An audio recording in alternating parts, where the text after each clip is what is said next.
Buenos dias, buenos tardes mga amigos, mga amigas, sa aking mga kumpanyeros at kumpanyeras. Magandang araw po sa inyong lahat. Ito po muli ang inyong lingkod, si Attorney Rene Bueno. Ang ating pong pag-uusapan sa episode na to ay tungkol po sa krimen na qualified human trafficking. Kung maalala ko po, last year na-discuss na natin to, pero with a different character. Ang involved ay si Harry Roque. Pero nakita ko during that time na medyo sumasakit ang ulo ninyo sa mga terminong non-bailable offense at jurisprudence at iba bang mga legal jargon. Kaya this time lalagyan po natin ng kaunting buhay at kaunting kiliti ang ating pong lecture. Sabi nga nila, mas madaling intindihin ang batas kapag hindi ka natutulog habang nakikinig.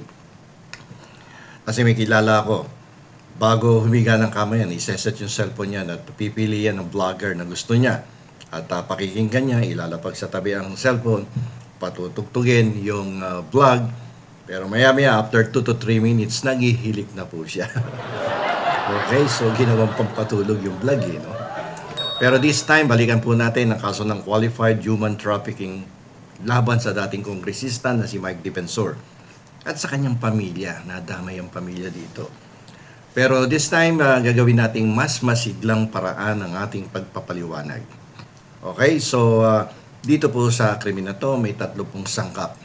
There are 3 essential elements in order to commit the crime of qualified human trafficking. Sabi natin kanina, para matawag na human trafficking, kailangang may acts, may means, at may purpose.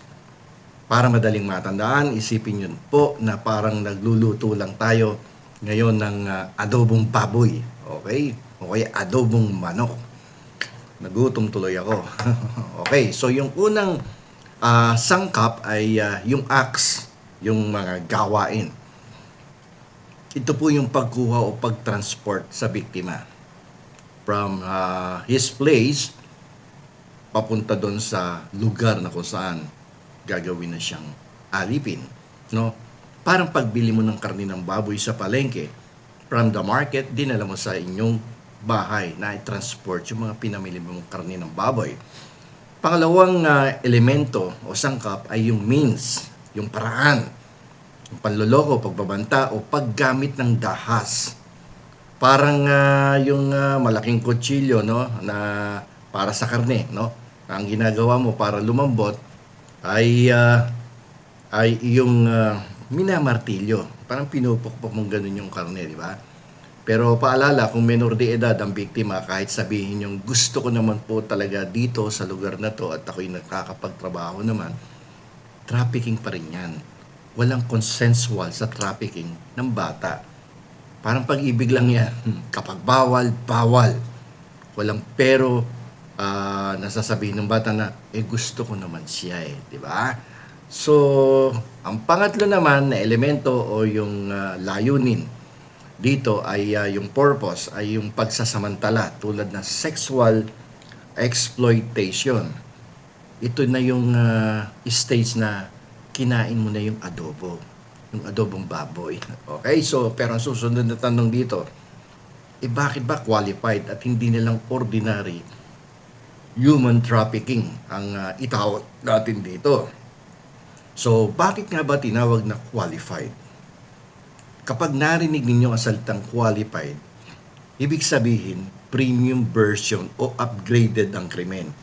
Mas lumaki ang kasalanan, mas lumaki rin ang parusa. Okay, so kumbaga mas malala yung nakumit na krimen, no? At kung kaya't lumalaki rin ang kaparusahan na ipinapataw ng batas sa nagkasala.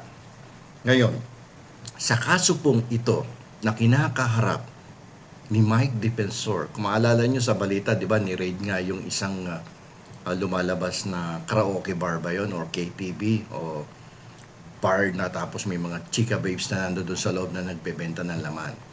So, sa kasong ito, 54 na kababaihan ang nasagip ng NBI sa ilalim ng Republic Act 9208.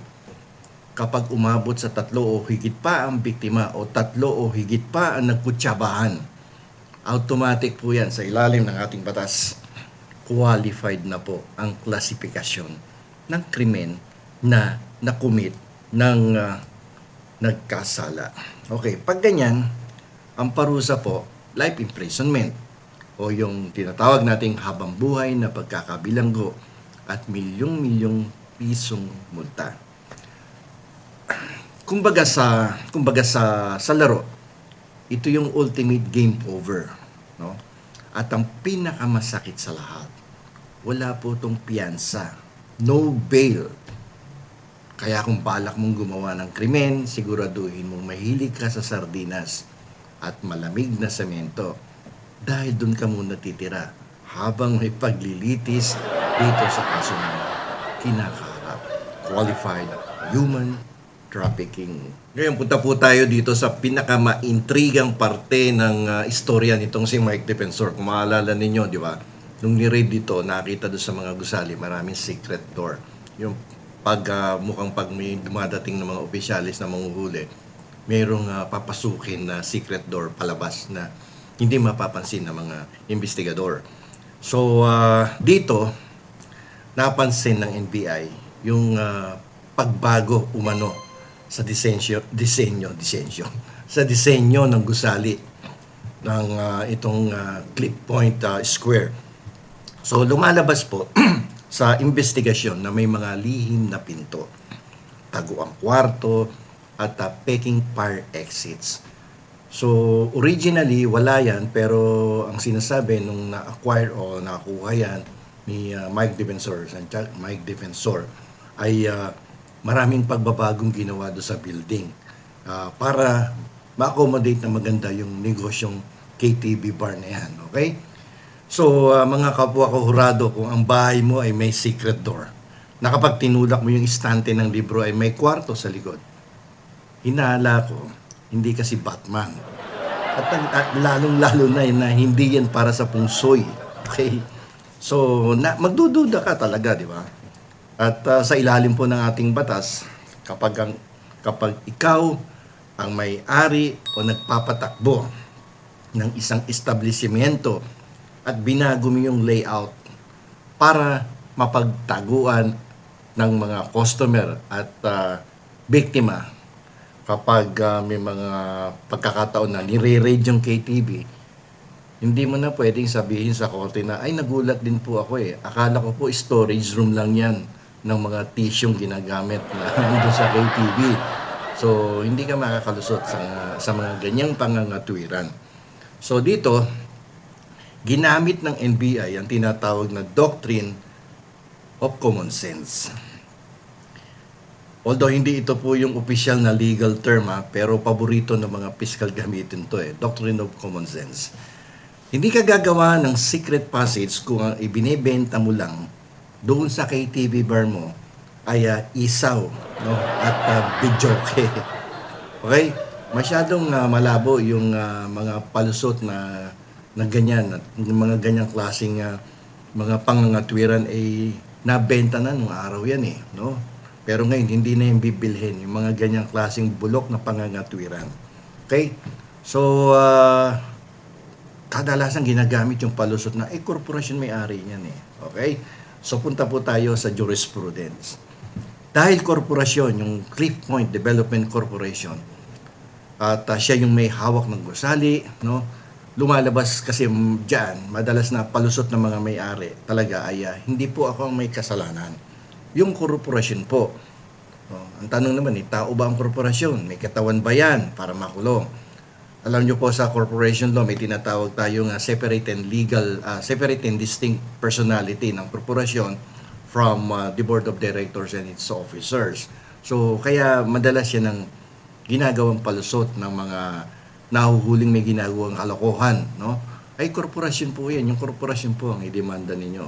So, paano mo naman maikukulong yung korporasyon pag ganyang krimen ang nakumit?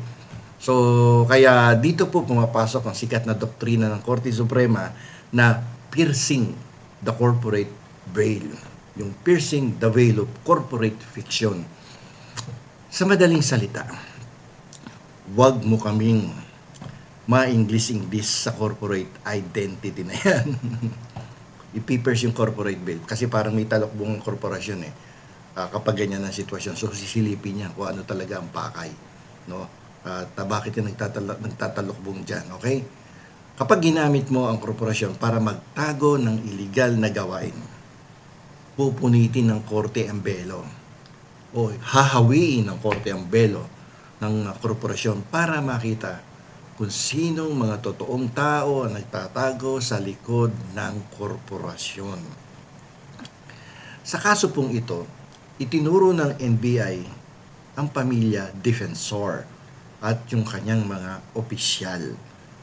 Parang sa Scooby-Doo lang, tatanggalin ang maskara ng mumo at lilitaw kung sino talaga ang may-ari. So pag nakita yung tunay na may-ari at sino talaga nagpapagalaw ng operasyon, doon ng korporasyon at talaga namang may evident bad faith, talagang may fraud, lahat na nandoon na, wala ka nang lusot. Huli kang bata ka. Okay? So sa kasalukuyan po, ang kaso po ay nasa preliminary investigation pa lang sa Pasig Prosecutor's Office kasi kapapile pa lang naman no. So ang preliminary investigation usually it would last up to 3 months at magkakaroon ng resolusyon ng piskal. Ibig sabihin magsusumiti pa yan kasi magsusumiti pa sila ng kanilang counter affidavit o yung kanilang bersyon ng hindi po ako yan, kamukha ko lang.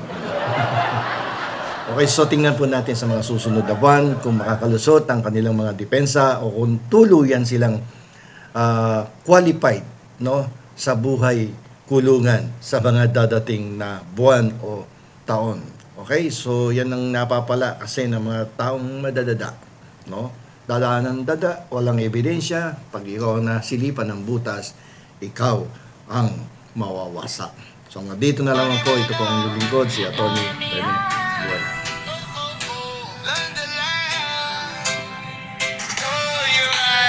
Pagod ka na ba sa luna,